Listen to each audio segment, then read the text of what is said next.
Hello, this is Daniel Marr, and today I will be reviewing the three-part comic issue of the Flaming Carrot Comics Teenage Mutant Ninja Turtle crossover. Um, this crossover, which and the comic company is Dark Horse Comics. Is from issue 25 to 27. Here's issue 25 looks like. How issue 26 looks like, and how issue 27 looks like. So this is basically a three-part comic set. It started right around the year started in the year 1991, April of 1991, and it went all the way till give me a sec, till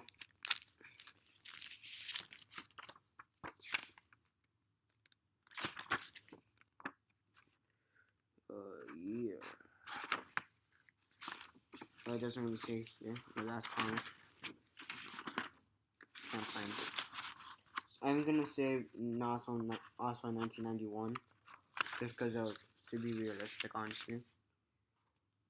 Yeah, it doesn't really say here. So I'm gonna say summer 1991 too, because it would make more sense. So this is a three-part comic issue. I think I almost found it.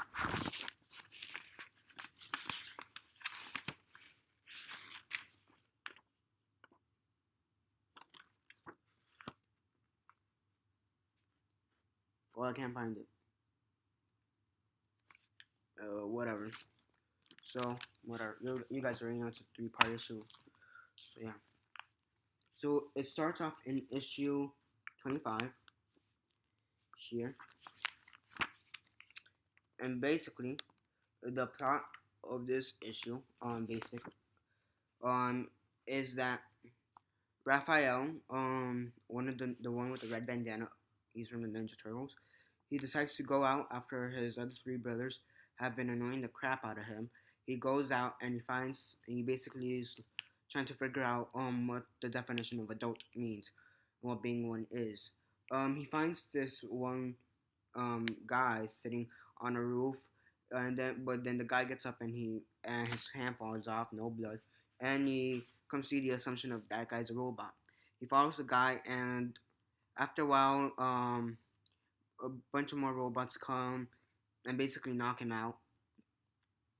Yeah, they give him amnesia. Sorry, they give him amnesia, and he basically forget what he is and who he is and all that. The flaming carrot, which is this guy, he saves him, basically. He's like saying, who are you? Who's the flaming carrot and all that, which is Raphael. The flaming carrot to Raphael, he's saying like you're a strange creature, you're odd, but maybe I could use you for my team. The flaming carrot's team is called the Mystery Men, and right now they're in New York because they're trying to find a crime syndicate, basically. Um, yeah. So at the end, Raphael ends up joining the Mystery Men under the name Dark Avenger. I mean, literally. Where's the page? Awesome, no. I think here.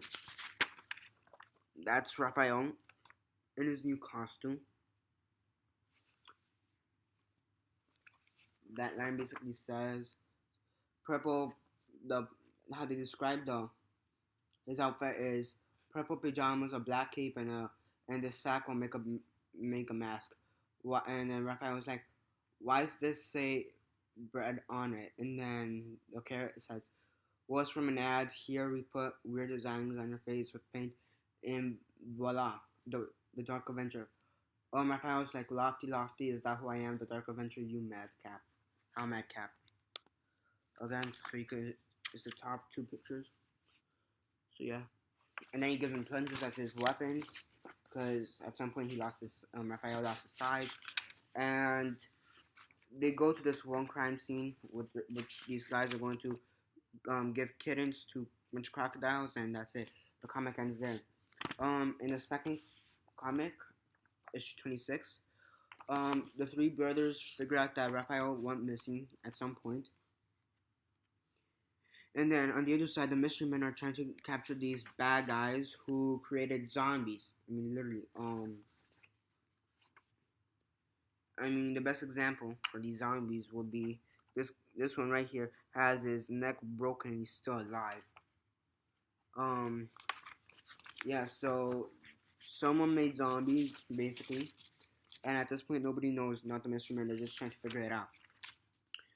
So as Leonardo, Michelangelo, and Leonardo figure out that Raphael has gone missing, they go and search for him. And what's his name? There's this guy. There's this guy from called Leaf Blower from the Canadian mystery man. Basically, he's saying he may know who these people are. These guys are the umpires. Um, Fearless Umpires, and yeah, and then they get the first clue. There's actually this one very funny scene, so I have no idea what. There's one of the characters teaching the other character to drive. They're both from the Mystery Man, and one of them sees these two guys, one with a beard and one that looks kind of with like glasses and a hat. He says, "Terrorists!" They put their hands up, and you see these bunch of grenades and machine guns or whatever. This whole page is kind of funny.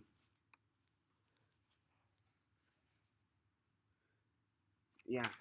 So not Michelangelo, Raphael and the Carrot are basically trying to figure out who the umpires are, and they eventually find some information on them, and they come to the conclusion that they may be on the what they pronounce it the Empire State Building, but it's technically really the Empire State Building, and eventually the turtles reunite, and Raphael slowly remembers what happens.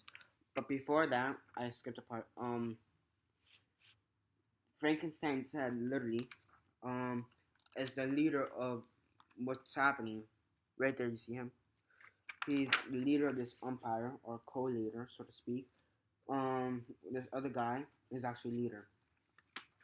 So the Carrot and Raphael basically infiltrate the the meeting. They attack some of the empires, and all of them unite at the end.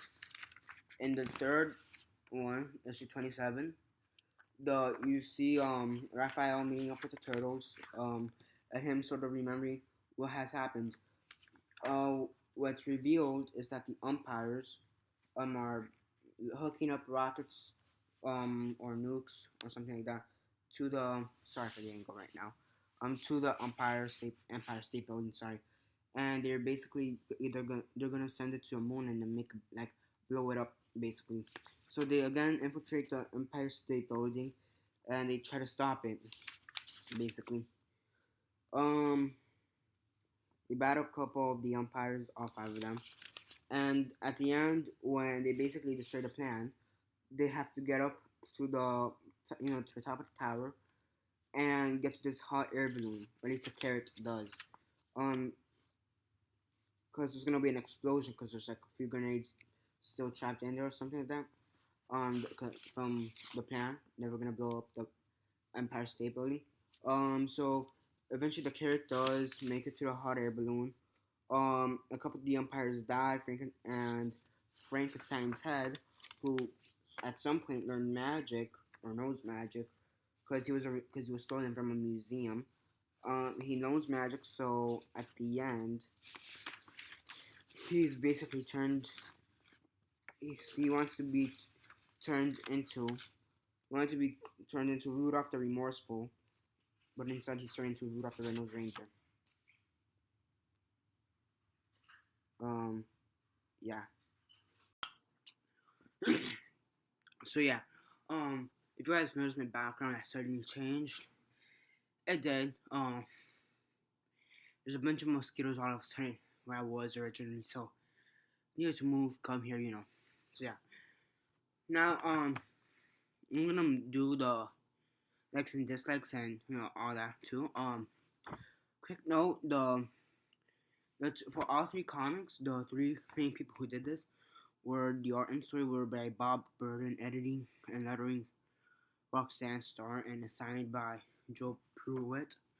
I mean, there were more people on the team, but those are the three main people that were on all three comics. And again, the comics was distributed by Dark Horse Comic. So yeah, um, in my opinion, this comic was actually all over the place, especially during the second comic. You got um zombies and the umpires, and then it's all over the place. And yeah, honestly, it's all over the place. And it's not like they really didn't explain why the zombies were there to begin with. I think it was just a comedy thing, but the way they did it, it seemed funny, but not maybe as funny as they intended to be. But yeah, but what I really do like about these comics is that it makes me feel like I'm an '80s kid. And I'm from '99, and this makes me feel like I'm back at the '80s, like in '86, reading the comics, watching the TV shows, um, and yeah. I mean, the art is also good. Credits to Bob Burden. Yeah, the art is awesome. The storyline is a bit interesting. Another thing I don't understand is the robots. I mean, that also just seemed to like to be there. It's 4 o'clock. Sorry, that was my computer. Whatever. I mean, the zombies and the robots weren't really explained, in my opinion. And then the ending was seemed kind of sloppy, but I think sloppiness for because Dark Horse Comics wasn't exactly a big company back then. So me reading a Dark Horse Comics from the '80s. Technically, this was in '91, but still, so early, you know what I mean. But what made me feel like I'm early '90s kid, basically. Since it's '91. Since this was such a small company back then, like I'm not as big as it is right now. Since it was such a small company back then, it does make sense that they are a little bit sloppy. They can't hire the best people, but I honestly think it was still pretty good comic 3-part comic storyline, and yeah, would I recommend for you guys to pick them up? Yeah, you should pick them up if you see one. Yeah, you should pick them up. Flaming Carrot Comics issues 25 to 27 of the '91. Um, again, they look the 25th one looks like this. This is the 21. No, 20. Sorry, this is the one for the issue 25, issue 26, and issue 27. It's a pretty good comic storyline. Um, on a scale of 1 to 10, 1 being the worst, 10 being the best, and 6 being the decent, I'd have to put this at a 5.75, just a little bit under decent. That's due to the fact that it seems a bit sloppy, but it still it gives you like if you're going back in time. The storylines make sense at times, yet seems kind of sloppy. Some things aren't very explained, very easily. So it's a pretty fun comic, fun storyline, and yeah, I recommend you should get it if you come across it. And if you're a Teenage Mutant Ninja Turtle fan, which I am, you should really get it because it's a pretty cool crossover.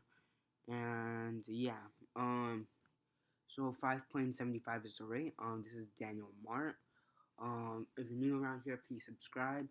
Um, comment below on your thoughts on this video or the issues if you've read them before. I do have other videos on other topics, on other comics, such as The Walking Dead, and yeah, I do have also other videos on movies and The Walking Dead, and I so far lately most of my videos have been Walking Dead, but that's because of the mid-season final.